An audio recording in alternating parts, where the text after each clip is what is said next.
Hello everyone, आप सभी का स्वागत है रोहित रेलवे TM4 क्लास में। इस क्लास में डेली जीके जीएस का प्रैक्टिस सेट क्वेश्चन तथा सभी एग्जामों का प्रीवियस ईयर क्वेश्चन पेपर करवाए जाते हैं। बस आपको एक कमेंट करना है कि आप किस एग्ज़ाम की तैयारी करते हैं। मैं दोस्तों उस एग्ज़ाम का प्रैक्टिस सेट तथा प्रीवियस ईयर क्वेश्चन पेपर आप लोग को करवा दूंगा। बस आपको एक कमेंट करना है। और ये सभी प्रश्न साइंस के बहुत ही महत्वपूर्ण प्रश्न हैं। अगर आप लोग मेरे चैनल पर नए हैं तो मेरे चैनल को सब्सक्राइब कर दीजिएगा, दोस्तों में शेयर भी कर दीजिएगा। चलिए तो आज का पहला प्रश्न देखते हैं कि दाढ़ी बनाने के लिए उपयोग किया जाता है। दाढ़ी बनाने के लिए किस दर्पण का उपयोग किया जाता है? तो इसका सही उत्तर है ऑप्शन बी, अवतल दर्पण।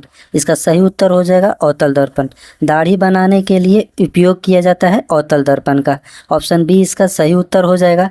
अगला नंबर प्रश्न है कि दूरबीन का आविष्कार किसने किया था?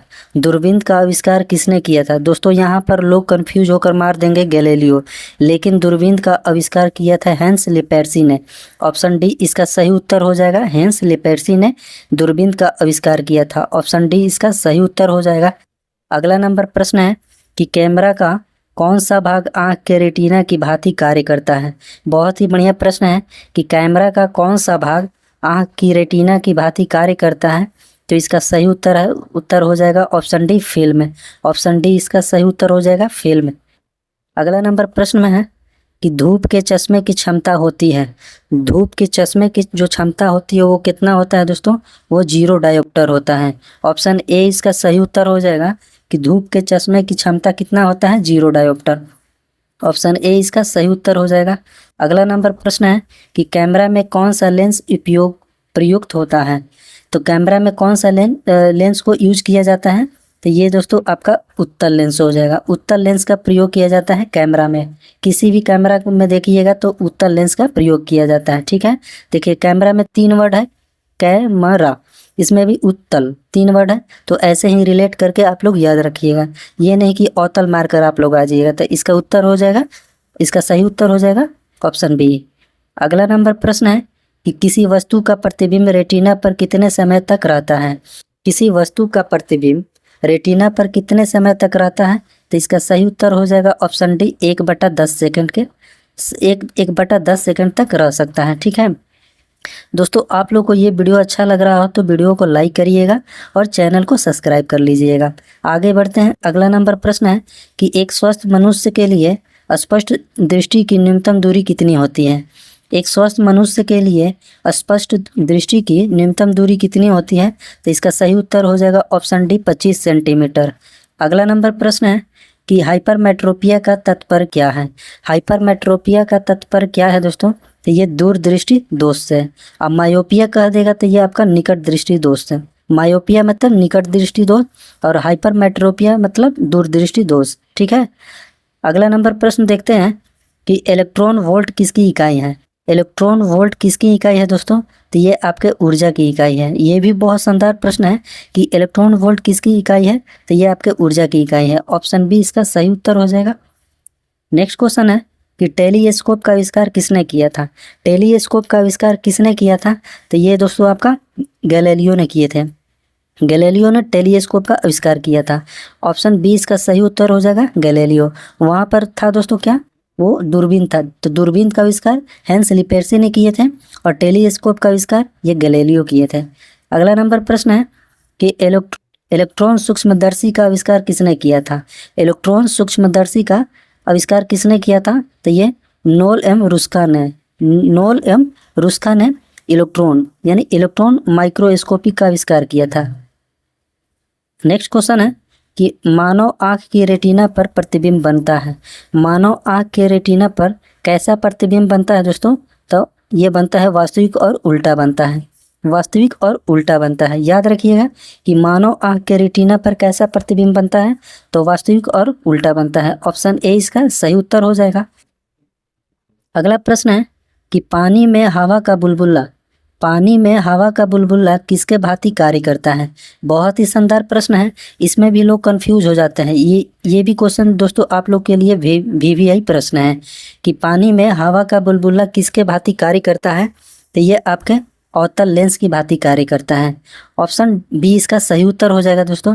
देखिए दोस्तों यहाँ पर बुलबुला में 4 वर्ड है तो इसलिए अवतल लेंस हो जाएगा। ये नहीं कि दर्पण तो होगा ही नहीं दोस्तों, दर्पण नहीं होगा, ठीक है। लेंस में आपको कंफ्यूज नहीं आना है। तो लेंस में कौन सा हो जाएगा, तो ये अवतल लेंस, ठीक है।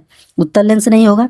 बुलबुला में देखिए 4 वर्ड है, तो यहाँ भी 4 वर्ड है, इसलिए ये हो जाएगा दोस्तों कि पानी में हवा का बुलबुला किसके भांति कार्य करता है, तो ये अवतल लेंस के भांति करता है। देखिए दोस्तों अगला नंबर प्रश्न है। देखिए ये सेट नंबर 19 है। इससे पहले 1 से लेकर 18 सेट नंबर तक करा दिया हूँ। अगर आप लोग नहीं देखे हैं तो आप लोग जाकर देख सकते हैं। और सभी प्रश्न दोस्तों साइंस के बहुत ही महत्वपूर्ण MCQ प्रश्न हैं। अगर आप लोग चूक गए दोस्तों तो कहीं भी आप लोग को ऐसा प्रश्न देखने को कहीं नहीं मिलेगा, और बहुत ही बढ़िया बढ़िया प्रश्न है। चलिए आगे बढ़ते हैं। अगला नंबर प्रश्न देखते हैं कि लेंस की क्षमता का मात्रक है। लेंस की क्षमता का मात्रक क्या है दोस्तों, तो ये आपका डायोप्टर हो जाएगा। ऑप्शन सी इसका राइट आंसर हो जाएगा, डायोप्टर। लेंस की क्षमता का SI मात्रक डायोप्टर होता है।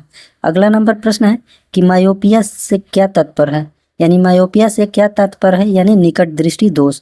ऑप्शन सी इसका सही उत्तर हो जाएगा, निकट दृष्टि दोष। अगला नंबर प्रश्न है कि आंख में प्रवेश करने वाली प्रकाश की मात्रा को कौन नियंत्रित करता है। ये भी प्रश्न दोस्तों VVI है, ठीक है, कि आंख में प्रवेश करने वाली प्रकाश की मात्रा को कौन नियंत्रित करता है, तो ये आपका आइरिस नियंत्रित करता है दोस्तों। आंख में प्रवेश करने वाली प्रकाश की मात्रा को आइरिस नियंत्रित करता है। ऑप्शन सी इसका सही उत्तर हो जाएगा। अगला नंबर प्रश्न है कि नेत्रदान में दाता की आंख के किस हिस्से को प्रतिरोपित किया जाता है, यानी नेत्र अगर दान कर रहे हैं तो उसमें जो दाता है वो आंख के किस हिस्से को दान करता है, तो ये कॉर्निया को दान करता है। ऑप्शन ए इसका सही उत्तर हो जाएगा, कॉर्निया। अगला नंबर प्रश्न है कि 1 किलोवाट घंटा का मान कितना होता है। 1 किलोवाट घंटा का मान कितना होता है, तो ये 3.6 × 10⁻6 जूल के बराबर होता है। 1 किलोवाट घंटा कितने के बराबर होता है, तो 3.6 × 10⁻6 जूल के बराबर होता है। ऑप्शन ए इसका सही उत्तर हो जाएगा। नेक्स्ट प्रश्न है कि विद्युत चालकता की यूनिट क्या है। विद्युत चालकता की जो मात्रक होती है दोस्तों वो क्या है, तो ये आपका महो है। ऑप्शन बी इसका सही उत्तर हो जाएगा, महो, ठीक है। याद रखिएगा कि विद्युत चालकता की यूनिट क्या है, ऐसा यूनिट कहिए चाहे यूनिट क्या है दोस्तों, इकाई क्या है, तो महो है। ऑप्शन बी इसका सही उत्तर हो जाएगा। अगला नंबर प्रश्न है कि ओम मीटर किसका मात्रक है। ओम मीटर किसका मात्रक है दोस्तों, तो ये प्रतिरोधकता के। अगर ओम कहता तो ये प्रतिरोध का, ओम किसका है, तो ये प्रतिरोध के। ओम मीटर लग गया तो ये प्रतिरोधकता का। ऑप्शन सी इसका सही उत्तर हो जाएगा। अगला प्रश्न है कि प्रतिरोध का मात्रक होता है तो ओम होता है दोस्तों। देखिए आ गया प्रश्न कि प्रतिरोध का मात्रक क्या होता है, ओम होता है। ऑप्शन ए इसका सही उत्तर हो जाएगा। नेक्स्ट क्वेश्चन है कि विद्युत बल्ब का आविष्कार किसने किया था। विद्युत बल्ब का आविष्कार किसने किया था, तो ये दोस्तों एडिसन ने किया था। जो बल्ब बारते हैं हम लोग उसका आविष्कार किसने किया था, तो ये थॉमस एडिसन ने किया था। तो इसका ऑप्शन ए इसका राइट आंसर हो जाएगा। नेक्स्ट क्वेश्चन है कि उत्तल लेंस की क्षमता होती है। उत्तल लेंस की क्षमता क्या होती है दोस्तों, तो ये पॉजिटिव होती है, ठीक है। उत्तल लेंस की जो क्षमता होती है दोस्तों वो पॉजिटिव होती है, यानी धनात्मक होती है। ऑप्शन बी इसका राइट आंसर हो जाएगा। अगर यहाँ पर रहता कि अवतल लेंस की क्षमता क्या होती है, तो वो नेगेटिव होती है। अवतल लेंस रहता तो यहाँ पर नेगेटिव हो जाता है उसका क्षमता। अगर उत्तल लेंस है तो वो पॉजिटिव यानी धनात्मक हो जाएगा। नेक्स्ट क्वेश्चन है कि जरा दृष्टि दोष के निवारण हेतु किस लेंस का उपयोग किया जाता है। जरा दृष्टि दोष के निवारण के लिए किस लेंस का प्रयोग किया जाता है, तो ये आपका हो जाएगा द्विफोकसीय लेंस, यानी बाइफोकल लेंस इसी को बोला जाता है। द्विफोकसीय लेंस का प्रयोग किया जाता है जरा दृष्टि दोष के निवारण के लिए। तो ऑप्शन सी इसका सही उत्तर हो जाएगा। अगला नंबर प्रश्न है कि फ्यूज तार किसका मिश्रण होता है। फ्यूज तार किसका मिश्रण होता है, तो ये आपका शीशा और टीन का मिश्रण होता है। जो फ्यूज तार होते हैं दोस्तों वो किसका मिश्रण होता है, तो ये शीशा और टीन के होते हैं। ऑप्शन बी इसका सही उत्तर हो जाएगा। नेक्स्ट क्वेश्चन है कि विद्युत फ्यूज का गलनांक होता है। विद्युत फ्यूज का गलनांक कितना होता है दोस्तों, तो ये आपका उच्च होता है, निम्न होता है या सामान्य होता है। तो आप लोग को याद रखना है, इसका राइट आंसर हो जाएगा ऑप्शन बी, निम्न होता है। कभी भी विद्युत फ्यूज का गलनांक कैसा होता है, वो निम्न होता है, ठीक है। तो ऑप्शन बी इसका सही उत्तर हो जाएगा। दोस्तों अगर आप लोग मेरे चैनल पर नए होंगे तो चैनल को सब्सक्राइब कर लीजिएगा दोस्तों, क्योंकि वीडियो बनाने में बहुत ही मेहनत लगता है। अगर आप लोग को ये वीडियो अच्छा लग रहा है तो वीडियो को लाइक करिएगा और कम से कम एक कमेंट जरूर करिएगा कि आप लोग को यह क्लास बढ़िया लग रहा है, ठीक है। अगला नंबर प्रश्न है कि विद्युत धारा किससे मापी जाती है। विद्युत धारा किससे मापी जाती है, तो ये अमीटर से मापी जाती है। ऑप्शन बी इसका सही उत्तर हो जाएगा अमीटर। अगला नंबर प्रश्न है कि टंगस्टन का गलनांक कितना होता है। टंगस्टन का गलनांक कितना होता है, तो ये दोस्तों होता है 3422 सेंटी ये 3422 डिग्री सेल्सियस हो जाएगा दोस्तों। ठीक है, सेंटीग्रेड कहिए चाहे सेल्सियस कहिए। तो इसका राइट आंसर हो जाएगा option D 3422 degree Celsius. Option D इसका सही उत्तर हो जाएगा। अगला नंबर प्रश्न है कि विद्युत धारिता का एसआई मात्रक होता है। विद्युत धारिता का एसआई मात्रक क्या होता है दोस्तों, तो ये आपका फैराडे होता है। ऑप्शन ए इसका सही उत्तर हो जाएगा फैराडे। विद्युत धारिता का एसआई मात्रक होता है फैराडे। दोस्तों मैं क्वेश्चन को 2 बार 3 बार इसलिए पढ़ता हूँ जिससे कि आप लोग को मेरे वीडियो में ही आप लोग को याद हो जाए, ठीक है, जिससे कि आप लोग कभी भूले ना। अगला नंबर प्रश्न है कि विद्युत चुंबकीय प्रेरणा के सिद्धांत पर कौन कार्य नहीं करता है। विद्युत चुंबकीय प्रेरणा के सिद्धांत पर कौन कार्य नहीं करता है, तो ये दोस्तों मोमबत्ती कार्य नहीं करता है, जो कि डायनेमो, माइक्रोफोन और ट्रांसफार्मर ये तीनों विद्युत चुंबकीय प्रेरणा के सिद्धांत पर कार्य करता है। मोमबत्ती इस पर कार्य नहीं करता है। तो ऑप्शन डी इसका सही उत्तर हो जाएगा। अगला प्रश्न है कि विद्युत परिपथ में उदासीन तार का रंग होता है। विद्युत परिपथ में उदासीन तार का रंग कैसा होता है दोस्तों, तो ये काला होता है। ऑप्शन डी इसका सही उत्तर हो जाएगा काला। अगला नंबर प्रश्न है कि हीटर का तार किसका बना होता है। हीटर का जो तार होता है दोस्तों वो किसका बना होता है, तो वो नाइक्रोम का बना होता है हीटर का तार। इसमें दोस्तों निकेल और क्रोमियम होते हैं। निकेल और क्रोमियम होते हैं दोस्तों, ये दोनों मिलकर ही नाइक्रोम का निर्माण कर यानी नाइक्रोम बनता है।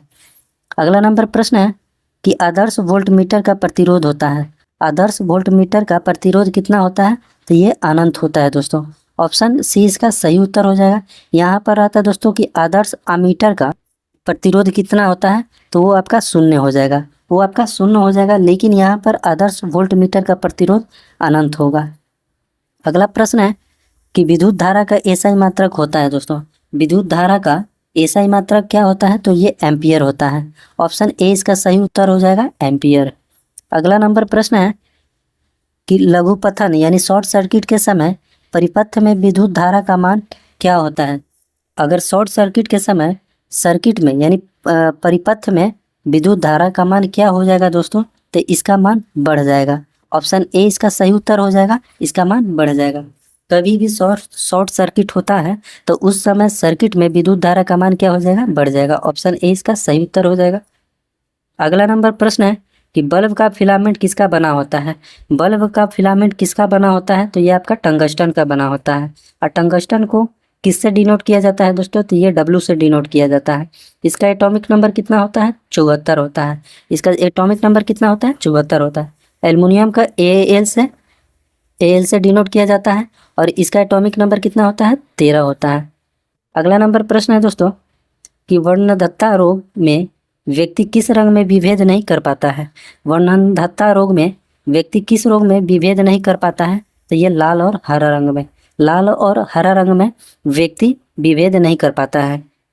नेक्स्ट क्वेश्चन है कि दूरदृष्टि दोष के निवारण के लिए किस लेंस के चश्मे का उपयोग किया जाता है। अगर दूरदृष्टि के दोष को निवारण करने के लिए यानी खत्म करने के लिए तो किस लेंस के चश्मे का उपयोग किया जाता है, तो ये दोस्तों आपका ये उत्तल लेंस हो जाएगा। ऑप्शन बी इसका सही उत्तर हो जाएगा उत्तल लेंस। अगर निकट दृष्टि दोष के निवारण के लिए तो अवतल लेंस का प्रयोग किया जाता है। दूर दृष्टि के निवारण के लिए ये उत्तल लेंस का, तो ऑप्शन बी इसका सही उत्तर हो जाएगा। इस वीडियो का लास्ट क्वेश्चन है कि निकट दृष्टि दोष से ग्रसित व्यक्ति किस लेंस के चश्मे का उपयोग करता है, तो ये अवतल लेंस का अवतल लेंस के चश्मे का उपयोग करता है। निकट दृष्टि दोष को अगर व्यक्ति ग्रसित है तो ये अवतल लेंस का प्रयोग करता है। तो ऑप्शन सी इसका सही उत्तर हो जाएगा। आप लोग को दोस्तों एक कमेंट करना है कि आप लोग को ये वीडियो कैसा लगा और आप लोग किस एग्ज़ाम की तैयारी करते हैं। ठीक है दोस्तों, मैं किसी भी एग्ज़ाम की तैयारी आप लोग को बढ़िया ढंग से करा दूंगा। बस आप लोग को एक कमेंट करना है। वीडियो को ज़्यादा से ज़्यादा हो सके तो लाइक करिए और शेयर करिए। ठीक है, तो आज के वीडियो में इतना है। जय हिंद।